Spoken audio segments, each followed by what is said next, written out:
El ministerio Conéctate a Jesús tiene el agrado de presentarles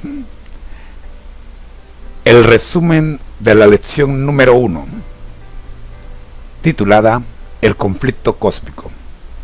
Agradecemos a los autores de las gráficas que a continuación vamos a utilizar, la familia Fustero. Oramos. Gracias, Señor, por presentarnos este maravilloso trabajo y poder, Señor, compartirlo con aquellos hermanos que por alguna razón no pueden participar de la lección regular. Oramos, Dios, en el nombre de Jesús. Amén. Nuestra primera lección nos presenta la siguiente introducción. Estamos envueltos en un conflicto cósmico con consecuencias muy reales en nuestra vida diaria. ¿Cómo surgió el mal? ¿De qué forma fuimos contaminados por él? ¿Cómo se ha desarrollado el conflicto en nuestro planeta? ¿Qué podemos hacer al respecto? Este estudio se divide en 5 partes. El inicio del conflicto en el cielo. El inicio del conflicto en la tierra. Tremendo este título. Tercero, batalla en el cielo y en la tierra. Sí, mi hermano, hubo una batalla en el cielo que continúa en la tierra. Número 4, el conflicto dentro de la iglesia. Por supuesto, si la batalla continúa en la tierra, tiene que involucrar a la iglesia. Y por último, veremos las últimas batallas. ¿Quiénes participarán de ellas? Bien, mis hermanos, iniciemos. El inicio del conflicto en el cielo. Desde el día en que fuiste creado, tu conducta fue irreprochable hasta que la maldad halló cabida en ti. Ezequiel 28:15, nueva versión internacional. Ante el conflicto entre el bien y el mal, la primera pregunta que surge es: Dios, que es el creador de todo, ¿creó también el mal? La Biblia nos habla de un querubín llamado Lucifer como el originador del mal. De las 2 descripciones que se dan de la caída de Lucifer, en Ezequiel 28, 12, 19 la primera, e Isaías 14, 12 al 14 la segunda, se desprende que este querubín fue creado perfecto, sin rastro de mal. Habiendo sido dotado de gran perfección y de libre albedrío, decidió ceder al orgullo y anheló ser como Dios. Ezequiel 28, 2. El inicio del conflicto en la tierra. Y vio la mujer que el árbol era bueno para comer y que era agradable a los ojos y árbol codiciable para alcanzar la sabiduría. Y tomó de su fruto y comió, y dio también a su marido, el cual comió así como ella. Génesis 3:6. Eva sabía perfectamente cuál era la orden divina. Intuía incluso que el mero hecho de tocar la fruta prohibida era desobedecer a Dios. Sin embargo, decidió creer a la serpiente en lugar de creer al Creador. Y Adán compartió su pecado. A partir de ese momento, la humanidad tomó parte en el conflicto y se desencantó por el lado equivocado. Cada día enfrentamos la misma decisión: obedecer o desobedecer a Dios, elegir la vida o la muerte.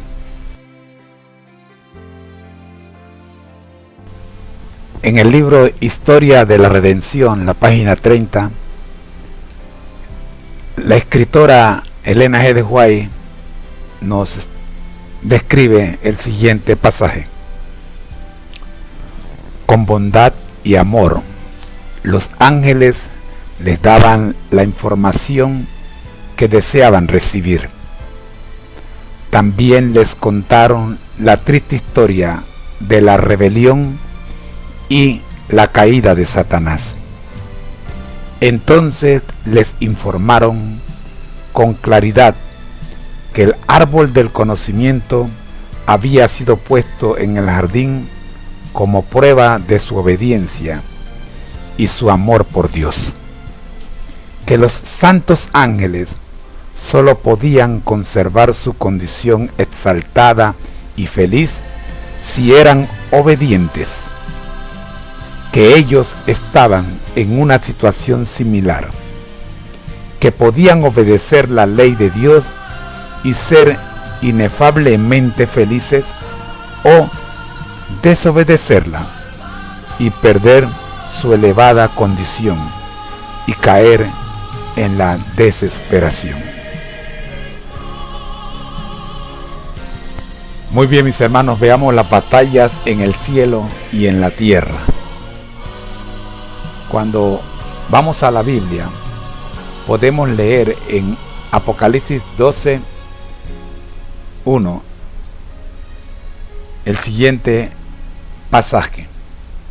Apareció en el cielo una gran señal, una mujer vestida de sol, con la luna debajo de sus pies, y sobre su cabeza una corona de 12 estrellas.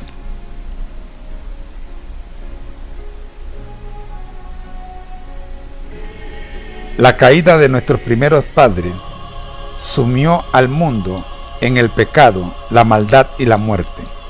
Se puede discrepar de las causas inmediatas o de quién tiene la culpa, pero ¿quién puede negar la realidad de la agitación, la violencia, los trastornos y los conflictos que nos afligen aquí? Hablamos de un conflicto cósmico, y está bien y es cierto, pero por más que este conflicto tenga orígenes cósmicos, también se está librando aquí en la tierra. De hecho, toda la historia bíblica, desde la caída en el Edén hasta los acontecimientos finales que conducen a la segunda venida de Jesús, en muchos sentidos es la exposición bíblica del gran conflicto. Vivimos en medio de este conflicto. La palabra de Dios nos explica lo que está sucediendo, lo que está detrás de él y más aún, cómo va a terminar. En Apocalipsis 12, que ya vimos el versículo 1, vamos a ver hasta el versículo 17 cómo se describe esta batalla, tanto en el cielo como en la tierra. Vemos una batalla en el cielo y también batallas en la tierra. La primera es entre el dragón, que en Apocalipsis 12, del 7 al 9, se describe como Satanás, y Miguel, quien en hebreo significa quien es como Dios. El rebelde Lucifer llegó a conocerse como Satanás, que significa adversario, que es simplemente un ser creado que lucha contra el eterno creador, Jesús, así registrado en Hebreos 1:1 y 2 y Juan 1 del 1 al 4. Lucifer se rebeló contra su hacedor. El gran conflicto no se trata de un duelo de dioses, se trata de una criatura que se rebela contra su creador y que manifiesta esa rebelión atacando también a la creación. Al fracasar en la batalla contra Cristo en el cielo, Satanás trató de perseguirlo en la tierra inmediatamente después de su nacimiento humano. Apocalipsis 12:4. Como fracasó en su batalla contra Cristo aquí, y luego volvió a fracasar contra él en el desierto y más tarde en la cruz, Satanás, después de su derrota irreversible en la cruz, se fue a hacer guerra contra el pueblo de Cristo. Esta guerra se ha prolongado durante gran parte de la historia cristiana. Versículos 6, 14, 15 y 16 de Apocalipsis 12. Y continuará hasta el final. Versículo 17 del mismo capítulo. Hasta que Satanás enfrente otra derrota, esta vez en la segunda venida de Jesús. La pregunta es, ¿qué esperanza encontramos en estos versículos en medio de todo el conflicto que vemos en los otros pasajes? Nos referimos a Apocalipsis 12, 10 al 12.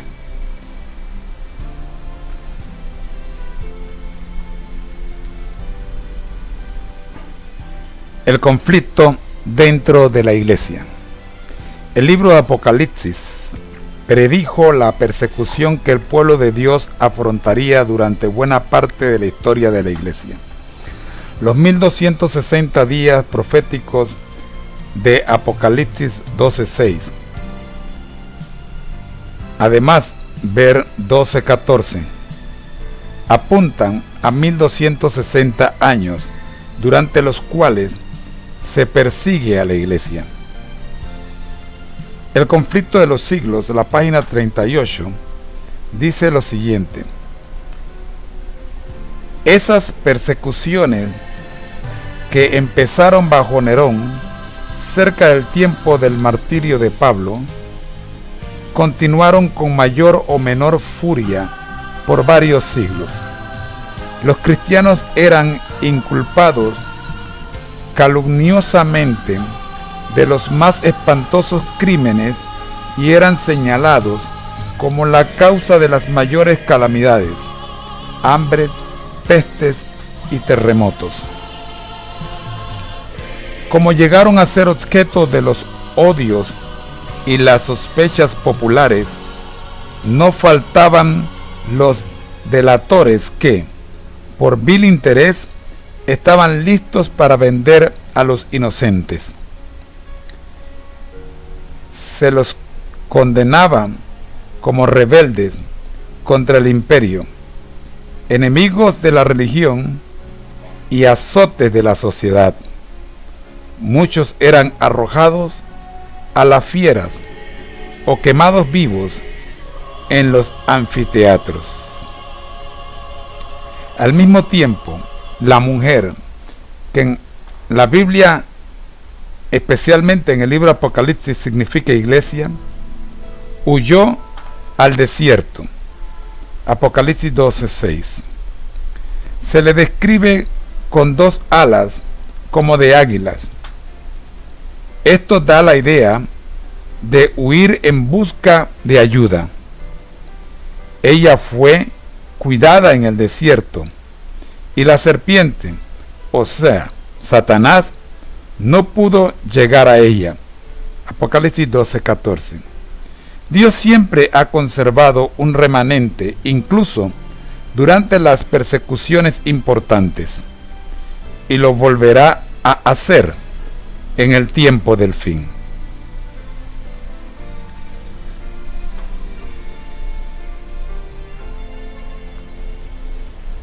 Apocalipsis y Daniel nos muestran tres periodos proféticos en los que la iglesia sería perseguida. Comparando los textos donde aparecen comprobados que todos ellos se refieren a los mismos eventos, por lo tanto, 3 años y medio, 42 meses y 1260 días hablan exactamente del mismo periodo.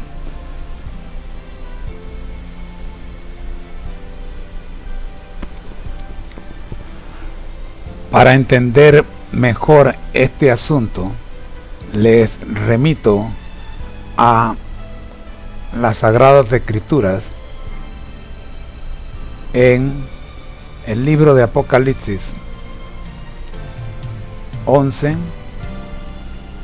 12 y compárenlo con Daniel 7.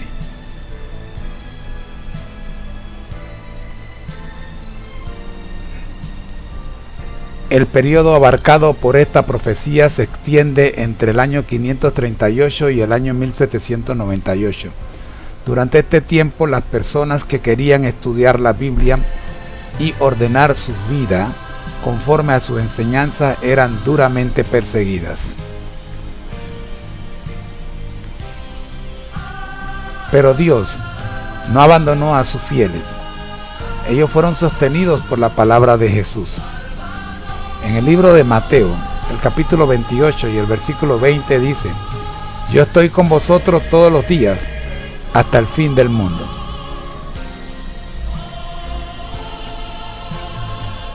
Al igual que ellos, nosotros somos sostenidos diariamente con esta promesa,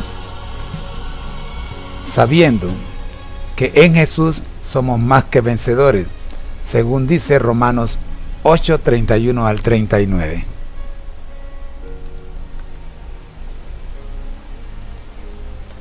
Hemos llegado pues a nuestro último punto, las últimas batallas. Apocalipsis 12, 17 dice: entonces el dragón se llenó de ira contra la mujer y se fue a hacer guerra contra el resto de la descendencia de ella, los que guardan los mandamientos de Dios y tienen el testimonio de Jesucristo. De la Iglesia Universal, Dios se ha reservado un remanente fiel que guarda sus mandamientos. Estos son el foco principal del último ataque de Satanás. ¿A qué mandamientos se está refiriendo este versículo? Jesús lo resumió en amar a Dios y al prójimo, Mateo 22, 37 al 39, lo cual implica guardar todos los mandamientos de la ley. Amad al Señor vuestro Dios y cumplid siempre sus mandamientos, según dice Deuteronomios 11, 1, nueva versión internacional. La Iglesia Adventista del Séptimo Día, movimiento profético en el tiempo del fin, registrada en Apocalipsis 10. Su propio nombre contiene las tres características de la iglesia remanente. Primero, iglesia cristiana. Aceptamos el sacrificio de Jesucristo como único medio de salvación. Número 2, iglesia adventista. Esperamos anhelantes su segunda venida. Y número 3, del séptimo día. Guardamos todos sus mandamientos, incluido el cuarto, relativo a la observancia del día sábado. En esto consiste el amor a Dios, en que obedezcamos sus mandamientos, y estos no son difíciles de cumplir. Primera de Juan 5:3, nueva versión internacional. El mundo caído es el campo de batalla del mayor conflicto que el universo celestial y los poderes de la tierra hayan presenciado jamás. Fue señalado como el escenario en el cual se libraría la mayor lucha entre el bien y el mal, entre el cielo y el infierno. Todo ser humano desempeña una parte en este conflicto. Nadie puede permanecer en terreno neutral. Los hombres pueden aceptar o rechazar al Redentor del mundo. Todos son testigos en favor o en contra de Cristo. Cristo llama a los que se alistan bajo su estandarte para que entren con Él en el conflicto como fieles soldados, para que puedan heredar la corona de la vida. Han sido adoptados como hijos e hijas de Dios. Cristo les ha dejado su promesa segura de que habrá un gran galardón en el reino de los cielos para que participen en su humillación y su sufrimiento por causa de la verdad. Hijos e hijas de Dios, 23 de agosto. Autora Elena G. de White. Ha sido una producción del Ministerio Conéctate a Jesús. El Señor les bendiga.